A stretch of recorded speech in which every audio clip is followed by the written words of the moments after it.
প্রতিদিন দোয়াটি একবার পাঠ করবেন, ওই দিন আপনি ইচ্ছা করলেও কোনো পাপ করতে পারবেন না। এই দোয়াটি নবীজি আমাদেরকে শিখিয়েছেন। সহিহ হাদিসের মধ্যে এই দোয়াটি আসছে।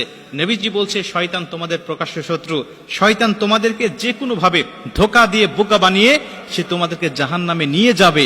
এটা আল্লাহর সাথে শয়তান চ্যালেঞ্জ করে দুনিয়াতে আসছে। অতএব তোমরা শয়তান থেকে সবসময় আল্লাহ পাকের কাছে পানাহ চাইবে।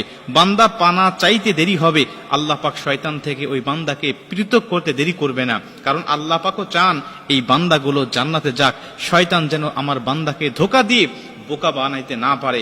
এজন্য আপনি এই দোয়াটি পাঠ করবেন। আবু দাউদ শরীফের বর্ণনায় হযরত আমর ইবনে আস রাদিয়াল্লাহু তাআলা আনহু হাদিসটা বর্ণনা করেছেন। তিনি বলছেন, নবীজি আমাদেরকে এই দোয়াটি শিখিয়েছেন আর বলেছেন, তোমরা এই দোয়াটি প্রত্যেকটা দিন যদি একবার করেও পাঠ করতে পারো, তাহলে আল্লাহ পাক ওই দিনের জন্য, ওই দিন এবং ওই রাত 24 ঘন্টার জন্য আল্লাহ তোমাদেরকে শয়তান থেকে পৃথক করে দিবে। শয়তান ওই দিন ওই দোয়াটা পড়ার সঙ্গে সঙ্গে চিৎকার করে বলতে থাকে যে, তুই আজকে সারা দিনের জন্য, সারা রাত্রির জন্য আমার ওয়াসওয়াসা থেকে তুই দূরে চলে গেলি, আমার এরিয়ার, আমার কন্ট্রোলের বাইরে চলে গেলি, আমি তোকে ইচ্ছা করলেও আর ধোঁকা দিতে পারবো না। এজন্য প্রত্যেকটা মুমিনের উচিত হবে এই দোয়াটি শিখে নেওয়া এবং প্রত্যেকটা দিন একবার হলেও পাঠ করা। আল্লাহ রাসূল সাল্লাল্লাহু আলাইহি ওয়াসাল্লাম দোয়াটি বলছেন, আউযু বিল্লাহিল আযীম ওয়া বিওয়াজহিহিল কারীম ওয়া সুলতানিহিল কাদিম মিনাশ শাইতানির রাজিম।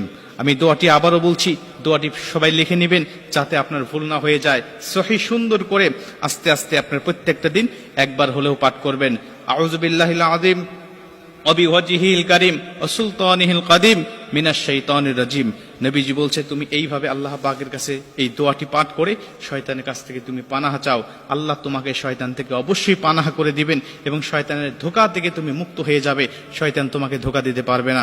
শোনো, এই শয়তান এমনই শয়তান যে অন্যান্য নবীদেরকেও গুমরাহ করার জন্য সে উঠে পড়ে লেগেছে, কিন্তু আল্লাহ নবীদেরকে স্পেশাল ভাবে প্রোটেক্ট দিয়ে আল্লাহ পাক তাদেরকে হেফাজত করেছে।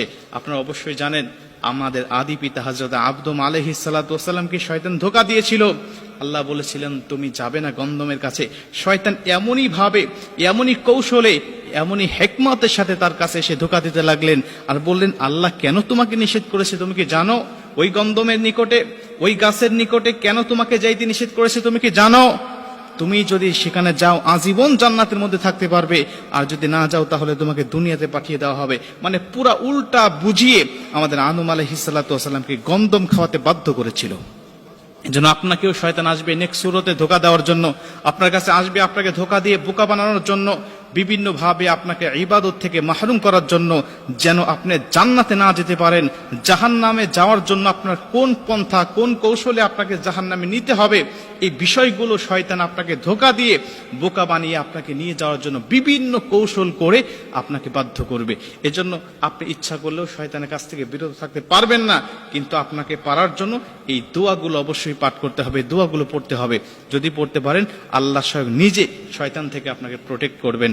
আল্লাহ পাক আমাদের সবাইকে এই দোয়াটা পাঠ করার তৌফিক দান করুন।